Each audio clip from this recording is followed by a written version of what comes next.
This is Lance Archer, the American Psycho. This is Brian Thompson, the voice of TCW Wrestling. This is the original hardcore wrestling and freak of ECW, the one and only Axel Rodney. Yes, this is Shockmaster, and you're listening to Hardcore Wrestling Radio. Hello everyone, welcome to another edition of Hardcore Wrestling Radio. I'm your hardcore host, Rick Head, and of course I got the whole crew here with me. First, he's my sidekick, he's my partner, and he's about to hit 2K on his Facebook page, Stoke Haunted. He's the son of a bitch, Andy. Andy, welcome to the show. Hello, thank you for having me. And just before we go on to the next person, I just want to make an apology to Charlie. I don't know your surname, but your YouTube name is worth something. So if you're listening, I apologise if my so-called racist comments offended you. They were not racist in any way, shape or form, but I'm being man enough to say I am deeply sorry. Back to you, Rick. All right, Andy, and thanks for making those comments. And, of course, we always appreciate all of our comments and all of our listeners. Moving on, he's the classic wrestling host, manager, and he's Joe Knight. Joe, welcome to the show. Thanks for having me, Rick. Don't mind me, guys. I'm not one of my better nights here. You're living up to your name, Richard Head. Yeah. Watching right. too much TNA, folks. And next we have the incomparable Lance Moss from Lance Moss TV. Lance, how we doing? I'm doing pretty good. Andy, maybe you can relay a message to the royal family for me. Prince Harry. It's walking in Memphis, not twerking in Memphis. And then we have the iVlog tag team in the house. First from the Bay Area MVP, he's known as Will. And then he got his tag team partner from the Big Easy, he's James. All I'm going to say is I am not the Marty Jannetty of this tag team. Yes, you are. You are the Marty Jannetty. Shut up. Who's older, you bastard? Hey. Doesn't matter. Anyway, We'll just call you guys the Legion of Doom. How's that sound? You'll be the Hawk and Animal. All right. Okay. Well, let's get on, guys. This past Sunday, we saw the Extreme Rules, guys, and I'm going to be honest with you, with the exception of a couple of matches, there was nothing really extreme about it. We're going to get on to the highs and lows of this pay-per-view. The opening match, believe it or not, I have to say, it was a lot better than what I thought it was, and this was the WeLC match, El Torito versus Hornswoggle. Joe, you and I watched it, and we were both actually more impressed with this match. Absolutely. What better way to start Extreme Rules than to have the WeLC? I think these two guys, and I'm going to refer to them as guys because they put on a performance as great as the large entertainers. Hornswoggle and Little Torito did all the stuff that not only made the match interesting to watch, it was comedy at its best. Seeing the mini tables, the mini ladders, even a mini chair was the most hilarious thing, but it got the point across. For a good long while, I actually have to say, I thought that was going to be the match of the night. Luckily, there was other good matches, but wow, did that start off great. And you missed the weak commentary team. Oh, that's right. We had a little JBL and a little Micro Cole and Jerry the King Smaller. JBL, there you go. Makes me wonder, could this be a return of the micro wrestlers that Hulk Hogan used to run before, the minis or something, whatever it was called? That's an interesting point. I don't know if they're trying another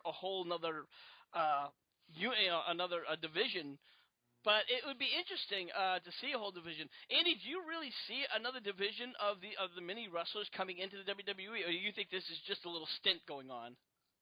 I think they could use them in interval periods when I don't know if they still do them, but when you used to go and see SmackDown in the UK, they used to film ECW straight after or straight before, whichever way they filmed them. I don't know if they do the same sort of thing in the USA when you go and watch Raw. Do they film anything else? It'd be a good crowd warm up. I think bit of entertainment. They could have the little commentators there, just as a fun segment. I just, to be perfectly honest, it was a more entertaining match than Evolution in the Shield. All right. Well, now we're going to move on to the next match, which is John Cena versus Bray Wyatt. And this was a cage match. And, guys, not really a great match. And I'm going to start off with Lance. Lance, what were your thoughts about this match? Well, like the cage match, wasn't that good, but storyline-wise, the story of the match, I quite enjoyed because it just kept invoking that creepy-assness Bray Wyatt has, and just went it to another level. So match-wise, story-wise, I approve. Okay. Yeah, the match itself, I really could not give it a thumbs up at all. James, what was your thought about the match? Just like what Lance said, it wasn't a great match, but the story in that match was what it made entertaining. The fact that they're using the kid as the mind game to get Cena off his when Cena almost won, and they used the kid basically to cost him the match. That basically what got me into enjoying it. Basically. Okay. Now, Andy, in our last show on In the Moment, you kind of did a bit of a rant about this particular match, and I'm going to let you re-rant again because I knew you weren't too happy about this particular match. I just thought, again, what's Bray Wyatt done? I mean, this is going out to the listeners. What exactly has he done? He's beat John Cena with the help of two goons again. It's just, Cena could have won that match, God knows how many times, and it just goes to show just how green as grass all three of them guys are. When they weren't even in the right position when he was climbing over the top of the cage, he basically had to shout them and say, "I'm getting over the cage here." He pushed them back in. They just hadn't got a clue. How long was he hanging over the top of the door before one of the idiots decided to close the door on his head? It was embarrassing to watch. It was a complete shambles from start to finish. And how many times can that Bray Wyatt do the Exorcist gimmick where he bends over and arches his back? I don't know what it calls it, but how many times can he do that? It's not even a wrestling gimmick. It doesn't even look creepy. It's pathetic. It's got to be the worst gimmick in wrestling history. Well, kick his arms from under him, he'd have concussion. Well, let's move on to another one of the better matches, and this was Evolution versus The Shield. Guys, this was a great match. This match went all over the ring, in and out of the ring, even into the back, guys. And this was, I have to say, take the words from Joe, this was three older guys, legends, future Hall of Famers, putting over three green guys, indie guys that just came into the business, and they completely did that. They put them over. This was an awesome, epic match, Joe. Wouldn't you agree? Absolutely. It was as much as Triple H has a huge ego that he never puts people over. It's finally good to see that he's woken up and start putting these young guys up on a podium and give them main event status. The Evolution Shield match, it was a great match. Not only that, they showcased everyone. No one got the better of anyone. Everybody had a chance to do something. So I think it was that became my top match of the night. That and the WLC. I think Roman Reigns, Ambrose, they're all going to be future champions, but I could see it. I can really see Reigns become WWE champion sometime soon. Yeah, I absolutely agree with you. Will, what was your thought about this match, your input? I didn't really think much of it. I just sit there, watched it, and that's pretty much it. All right. Well, let's move on to another match, which I really was not really impressed with. You got Rusev taking on Xavier Woods and R-Truth in a handicap match. And it really wasn't a handicap match because Woods gets pretty much knocked out within the first before the match even starts. So it's really R-Truth versus Xavier Woods. And again, this was just a squash match, and you have a squash match in a pay-per-view. What the fuck is this? Andy, over to you. Yeah, the problem with Rusev is, as we said on the pre-show, he's been carried by Lana, is her name, Lana. Not many guys that are not supposedly able to speak English are going to go very far in the WWE without a manager, and I don't see WWE pushing two people, giving two people a fair, decent wage, one of them acting as a manager when she's a good wrestler in her own right. So I don't really know what they're doing with the guy, to be honest. And now we're going to do the last match, which is Daniel Bryan versus Kane match. And this match wasn't too bad. It really had some great spots. I really liked Daniel Bryan moving Kane with the forklift. It kind of was a little bit Stone Cold Steve Austin-ish, but I think it had to do what it had to do.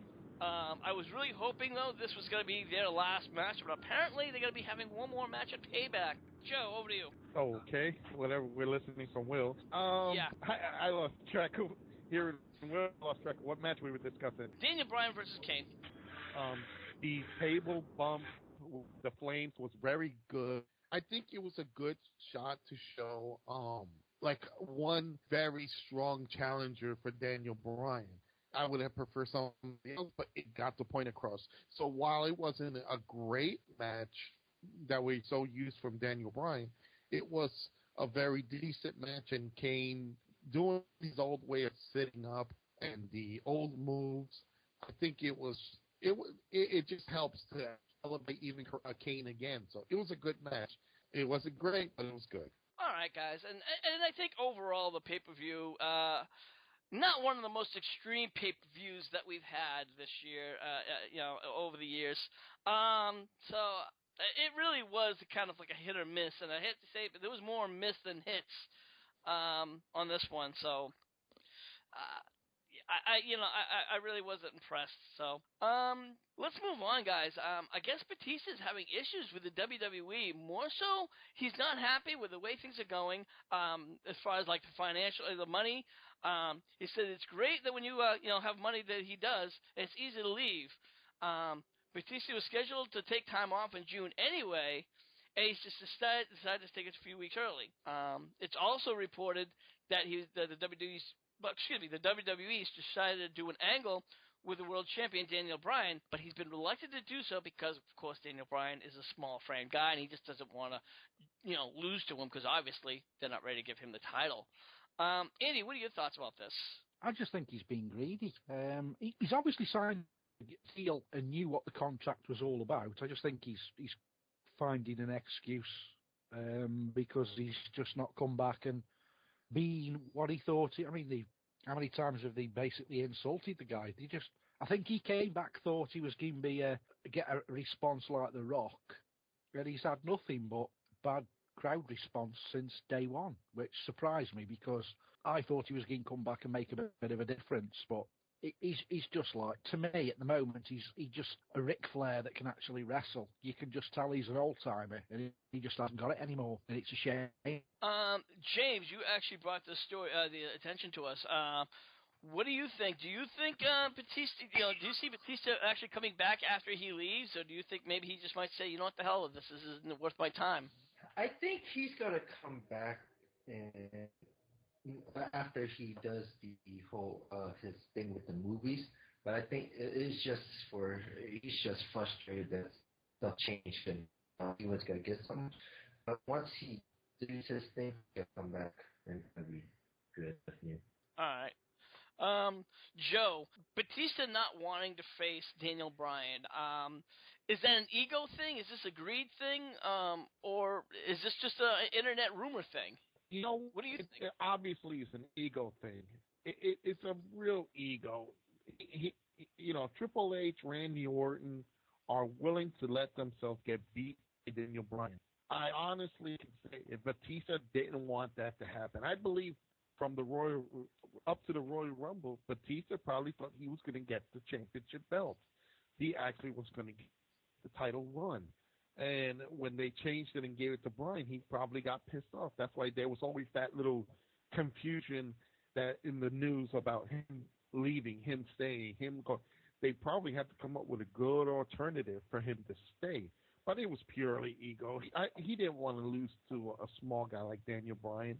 And I don't see why not. The guy is very talented. If Triple H, who's far more successful than Batista, can lose, why not Batista? You won't see Batista long, I can tell you that. They're just using him right now just for the Guardians of the Galaxy movie. Once that movie starts hitting the toilet, you're going to see Batista on the way out. One thing Batista's overlooking that I'm not sure, I know he's got a good history, but Daniel Bryan's probably been in wrestling longer than Batista. I'd have to do some research, but I think I'm quite right in saying Daniel Bryan's got just as long, if not longer, than Batista history as a wrestler. I think Batista's just been more in the limelight than Daniel Bryan, because Daniel Bryan's actually been more in the indies. Yeah, he's been more in the indies and over in Japan, and Batista's just been on the TV, so it's not as that Batista's looking at him as he's a 5-minute wonder. He's only been in WWE 5 minutes, and he's the champion. He's been a wrestler for minimum 10 years, so he's done his dues. Fair point. Whether people like it or not, when John Cena decides to bow out of this industry, I can see that he could carry it on his shoulders. Daniel Bryan, I really do.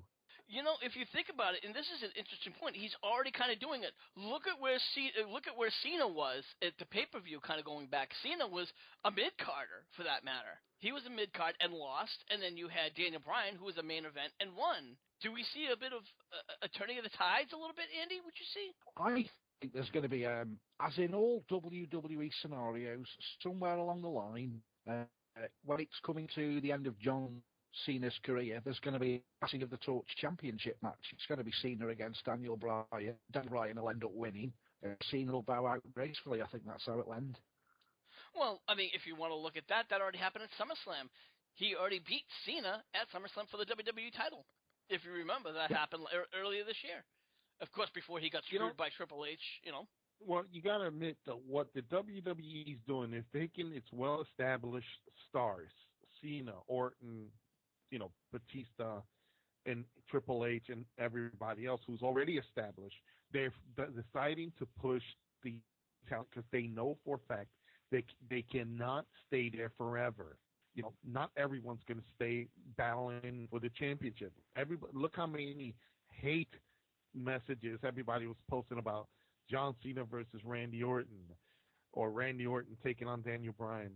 It's obviously they're pushing the Wyatts. They're pushing Daniel Bryan. This is where, again, this conversation in the moment comes up of who are going to be your next 5 competitors that are going to make the top. And right now, I think that's what the administration is doing. They're trying to figure out who to bring in next, who's going to be your next champion after Daniel Bryan. And I believe they're not going to give it to Evolution. They're not going to give it back to Cena. They're going to find someone to take it to the next level. And welcome back, Bay Area MVP. We are talking about Batista refusing or being reluctant to working with Daniel Bryan. What are your thoughts on this issue? I read that article too, and I had a very, very mixed reaction to this. I mean, everybody here basically here's the question I was going to answer, and we're not going to see him that long. I mean, he's just going to get his pay, get his exposure. He'll get booed like always, trending down, and he's just going to fade off again. I don't see him lasting past SummerSlam, to be very, very honest. I mean, I don't know, what was his contract? Like a 6-month, 9-month, whatever, if I last read it. But I don't see him lasting any longer because he's not well liked. And, like you guys stated, it was a confliction. So I don't see him lasting maybe another 3 months. He's going to get his pay and fall off into the wind. could very well happen that way. Let's move on, guys. This past Monday, we saw some weird segments where Daniel Bryan and Brie Bella had a segment with Kane where there was almost like a cheap horror flick. There was like a bleeding mask on the wall. There was Brie screaming while Bryan was trying to fight off Kane. And then never mind, it's Stephanie McMahon like doing her loud knocking, trying to do the scaring and having Brie was like this little scared teenage girl throughout the whole thing. Were they trying to make Kane more scary? This was just a really bad, guys. I was not impressed with it at all. Joe, your thoughts about this?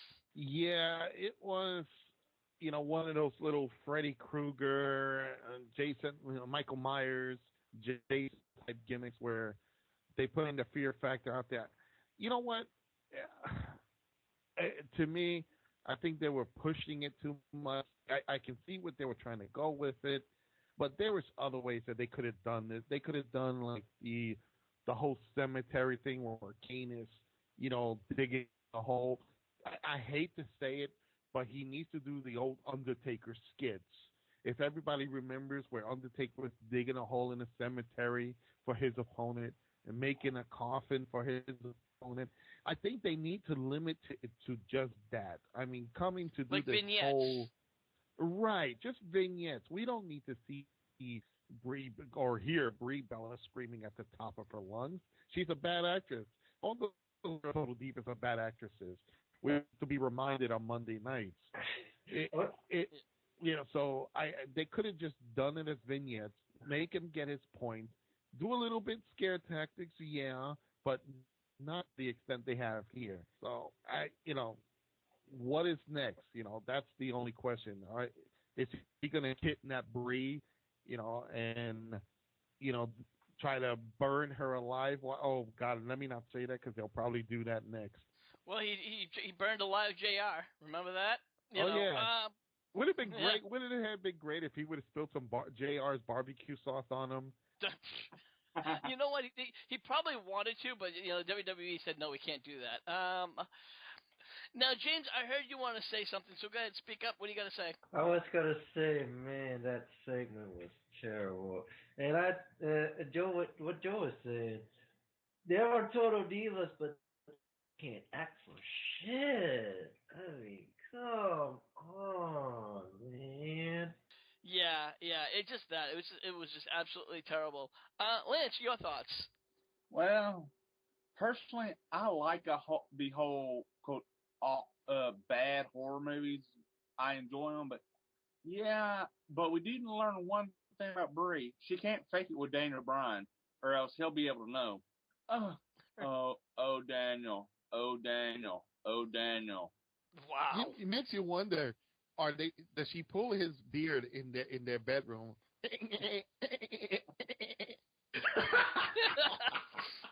Andy, your thoughts about this segment? I enjoyed the segment as such because it was continuing from the pay-per-view, the violence aspect, which I was surprised because they're still PG-13. I thought it was a little too violent for a PG-13. All I can see coming out of this is it the WWE way of saying to the fans, we're going to go a bit extreme, properly extreme, even on Raw? If it is, that can't be a bad thing, in my opinion. Well, I think the WWE, the PG era is not strictly PG. If you've looked over the past couple of months and even the past year, they've kind of taken that PG and they've kind of stepped over the line. They have a little bit. It's been a little grayed out a little bit. Joe, wouldn't you agree? Oh, absolutely. They've been kind of really trying to fight with what they want to do, make it PG, non-PG. I think they're trying now just to throw everything out the window to see what really works. Obviously, the minis are going to become a bigger factor now, as we've seen with Hornswoggle and Torito. You're actually seeing a little bit of a more violence type thing with Kane and Daniel Bryan, and then the Shield and Evolution. I think what the problem is, they realize that the PG area place, but they also got to fulfill everybody else's, craving. Exactly. And what you're going to see is more of all of that thrown in. Yeah, and like I said, I don't even think it's necessarily as far as the violence, because they've always been kind of violent. They had to step up. But even with the language, they were, before they wouldn't even so much as, say boo.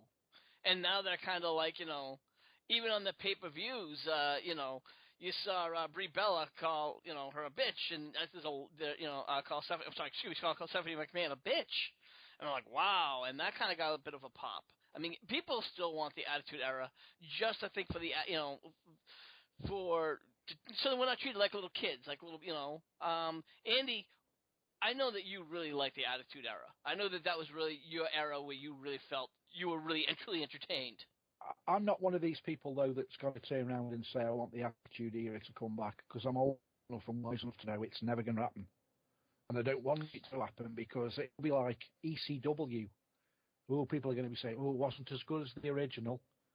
It can never, ever.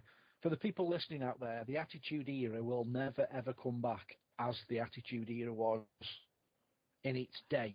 It just can't. They're going to have to come up with some new thing, and in 10, 15 years' time, we'll be talking about this era. Because at the moment, it's been, as we say in the UK, as flat as a witch's tit over the last 5 years, and I think they've lost the ground, and they're trying to find the footing again. Well, and that's what I think what they're trying to do now. Like I said, it'll never be called the Attitude Era, and it won't be as good as the Attitude Era. It's going to be something different, and that's exactly what I think they are trying to do. They're trying to say, almost like a rehashing, and that's exactly what it appears to be. Let's move on. This past week, there was reports that a WWE script got leaked out into the public. Reports say that someone, there's no names have been reported yet, has released an actual script. We have that picture on our Facebook page, and we will have it on this YouTube reel of the script that was released. WWEweek.com got on their hands, and they even posted the script. And of course, Stephanie McMahon obviously was very pissed off. Joe, you showed me this article. Would you say that script is how a lot of shows are run? Oh, absolutely. That is the key of how everything, even for the indie promotions, that is exactly how even I run shows in that format. For something like that to leak out and then to have a copy put up on a website, that's very damaging. Because then we all know that wrestling is no longer kayfabe. We all know that it's scripted and everything else, but you still want to keep that little secrets of who's going to win, who's going to lose, and storylines. Somebody's leaking this out. It's really damaging the WWE's creative team, and we wonder why sometimes they can't come up with ideas. But this is not something new. How many times have we seen TNA shows where they fight in the back and you see the big poster where it says, okay, such and such is fighting whom? But for the WWE to have someone take their scripts and post it, that's really serious. I can understand why the McMahons are really annoyed at this or really pissed off, because that's just giving away everything. Why even have a show if everybody knows what's going on? Wow. Andy, let me ask you, if you could just think, I know you won't be able to think of a name, but in general, why do you think someone would want to hurt someone from inside like that for the WWE? What do you think the purpose is? Somebody who's had the fingers burned. They've probably wrote a storyline that's not been picked up that they believe should have been picked up. The thing is, Stephanie should be able to work it out who has actually leaked it, because there would only be a couple of those scripts lying around or knocking around. So at most, let's say it could be one of probably 10 people. Lance, you actually read the article, saw the article yourself. What do you think about this, about WWE scripts just being, out in the public like this? Well, my first reaction was, that's what those things look like. Secondly, okay, somebody answer me, did this come out before or after the show? I kind of answered that. that script, the actual script, was released about a couple days after that Raw, which was the week after Mania. Well, to me, it's kind of like this. Okay, well, to me, it didn't really look like a script, or I might have been seeing something else. But it's like, okay, did this go over? Yes, check. It's like a bunch of check boxes, or am I seeing and something completely different? No, you're correct. To me, it's like, okay, is this working? Okay, that works. That works. That works. Just check it on that line. If it doesn't, to me, it wasn't really a quote script. It's more of a checklist. And I say, hey, if it didn't come out before the show, that way stuff can't leak. It's really like, okay, first somebody probably got paid to do it, but it really doesn't hurt the show if it's leaked after said episode is aired. But you know what though? I mean, that could have even been like, you know, a relatively old, like not necessarily an older, but like a fairly older script. A script that he might have just said, "Hey, I'm going to take this home, wait for a couple of weeks, and then and then leak it." Who's to say when that? You know what I mean? It really doesn't matter if it's after said show. It's not spoiling anything. If I could say this again, as a promoter, anytime a script is leaked and you see exact what is going to happen, then you probably know the rest. It becomes easy then to anticipate your forward shows, your upcoming shows.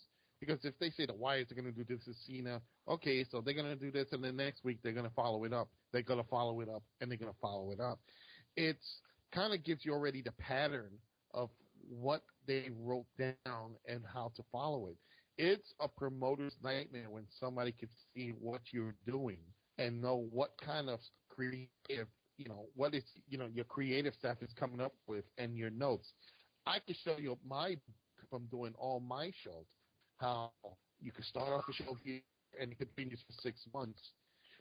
So nobody wants to ever see which is it old, is it new. Those scripts are very, very private. Nobody should have an outside view to see how it's run. That's yeah. Unfortunately, but when you have the WWE as vast as the WWE, how many hands are looking at it? It's not like the indie where you have a smaller group and smaller trusted review. You probably have that the script probably goes through maybe 50 to maybe even 75 people, probably even more. Wouldn't you agree, Joe? Oh, absolutely. And it's like our government. You can see where a memo will pass along a bunch of aides, and then suddenly it's appearing in Newsweek or TMZ or that very good show, Fox News, where everything is real.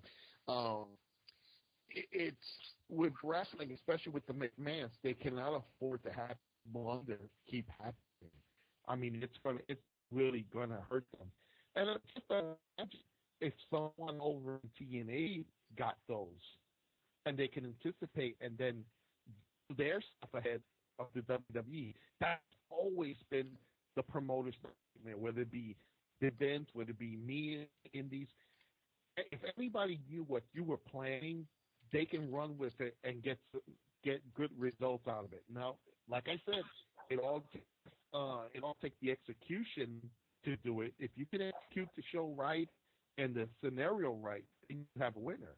But if somebody knows exactly what you're doing and they copy and they do it their own way, that's just you really want to punch holes in walls.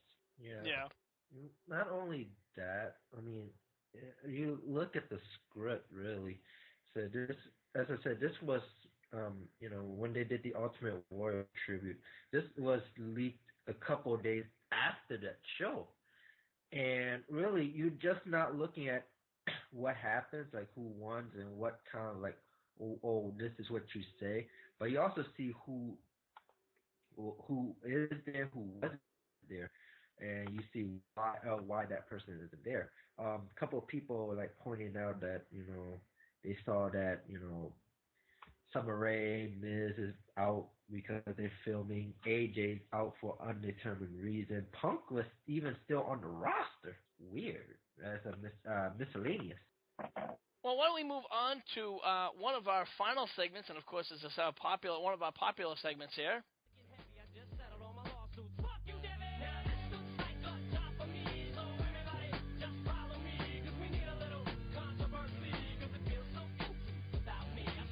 That's right. It's time for Controversial Scandal. This movie is a very scandal. He was involved. Barry Orton was involved in an episode of Larry King Live where King discussed the WWE scandals. Vince McMahon and Bruno Sammartino also appeared.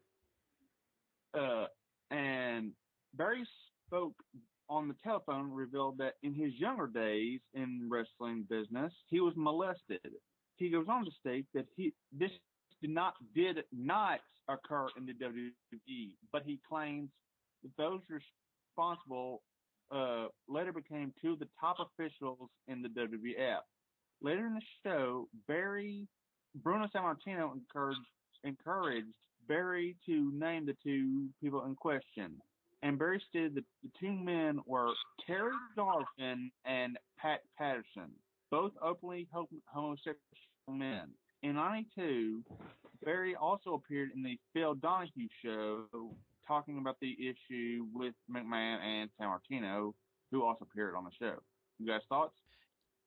Yeah, I actually just saw this video now. We're going to upload this video in whole, as well as we're going to have segments on this YouTube reel while we're talking about this.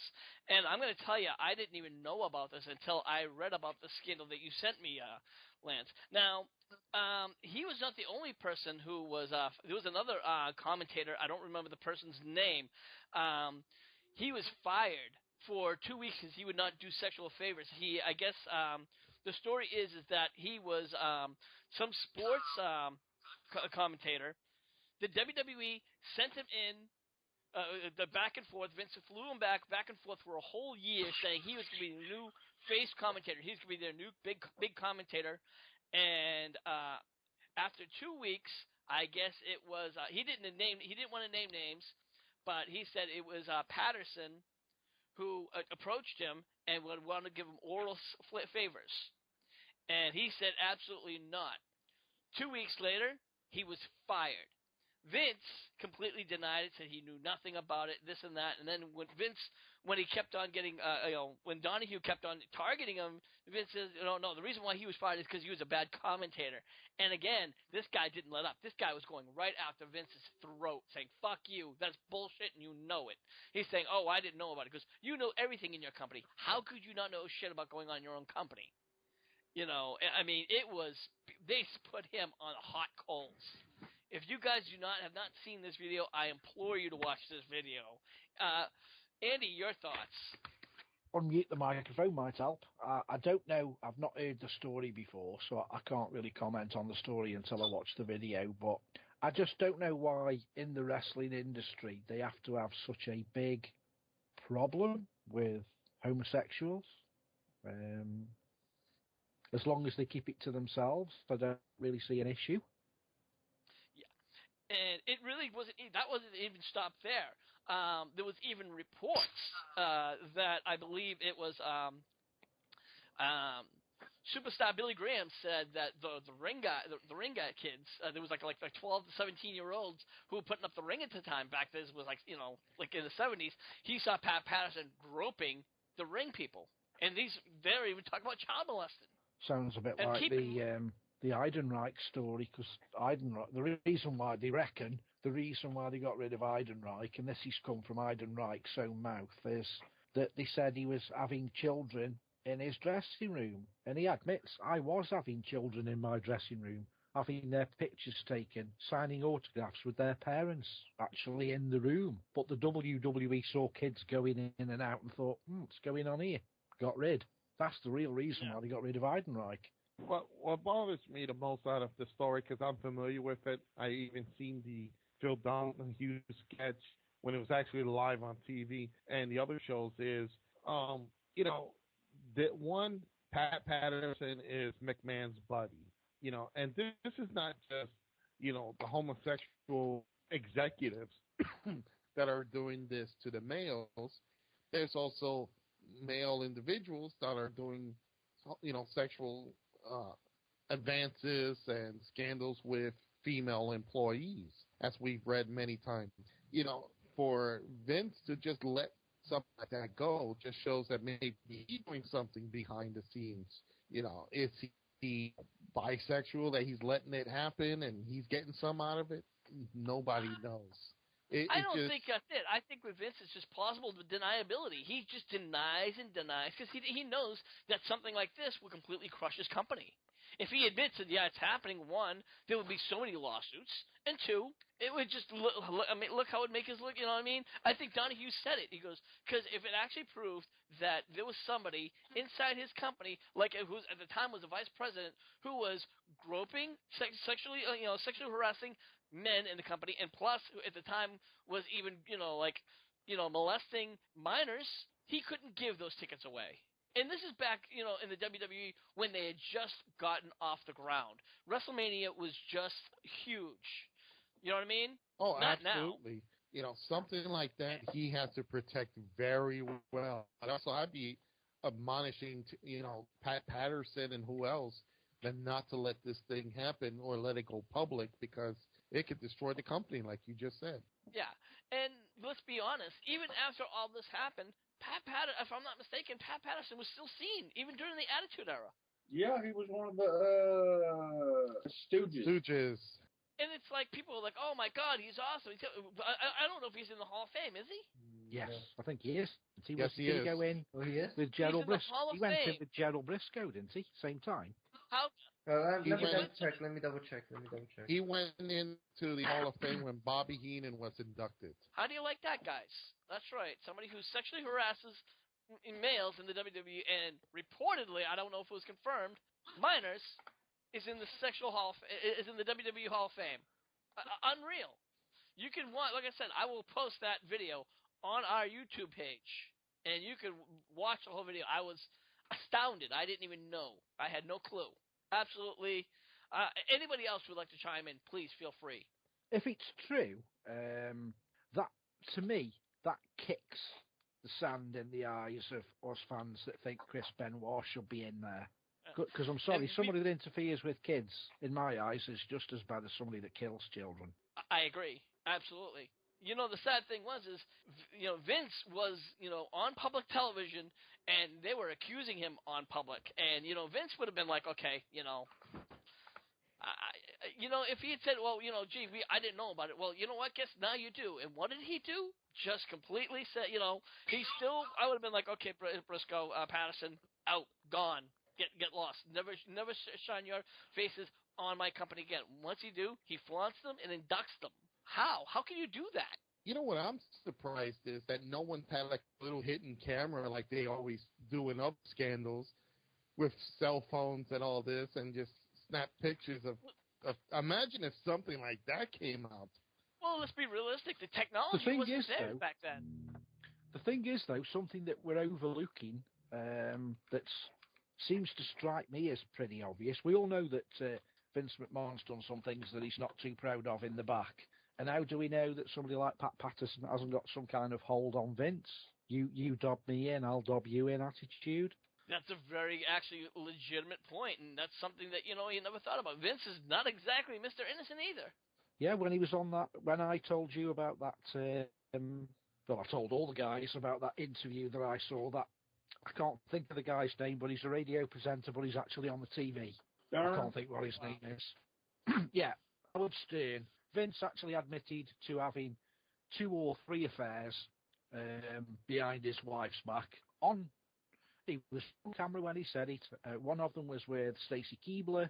Number 2 was with Trish Stratus. And the third one, I can't remember who it was for Love Nor Money, but I think it was Sable. He actually admitted 3 affairs that only came out on... He says, I'm going to give you some dirt now because I know your show likes dirt.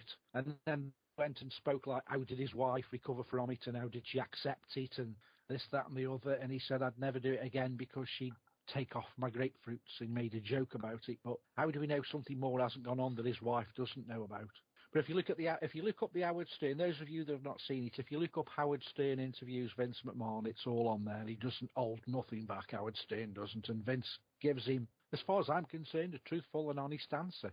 I was shocked. He actually admits to taking steroids when the interview was being done. He actually admitted that he had been on steroids.